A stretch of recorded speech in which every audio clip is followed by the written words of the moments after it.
Hey everyone, welcome back to my new blog. আশা করি তোমরা সবাই ভালো আছো, কিন্তু আমি ভালো নেই গাইস। আমি একদম ভালো নেই, আমার কিছুই ভালো লাগছে না। আজকে ছিল ঈদের দিন। অনেক বকাবকি শোনার পর ঘুম থেকে উঠলাম, উঠে চুপচাপ বসেছিলাম।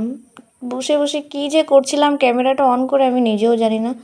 আর এবছরের ঈদটা মানে ঈদ ঈদ বলে মনে হচ্ছে না, কেমন একটা লাগছে যেন।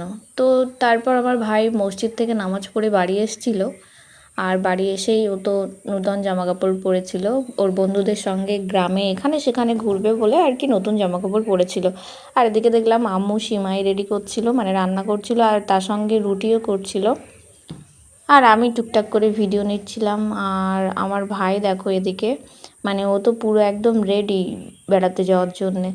আর এখানে বসে বসে আমার মনটা কি হয়েছে জানি না গাইস, আমার একদম ভালো লাগছিল না, কোনো কিছুই ভালো লাগছিল না। আর ভালো না লাগার কারণটা কি জানো গাইস, আসলে ঈদের দিন তো সবাই গার্লফ্রেন্ড বয়ফ্রেন্ড এখানে সেখানে ঘুরতে যাই। দোষের কথা হচ্ছে আমার কেউ নেই গাইস ঘুরতে নিয়ে যাওয়ার মতো, ওই জন্য আমি একটু আপসেট ছিলাম। তো কষ্ট ভরা মন নিয়ে একটু খেতে বসে পড়লাম। তো এখানে রুটির মধ্যে কিছুটা সিমাই দিয়ে একটু গোল করে রাউন্ড করে আমি খাচ্ছিলাম।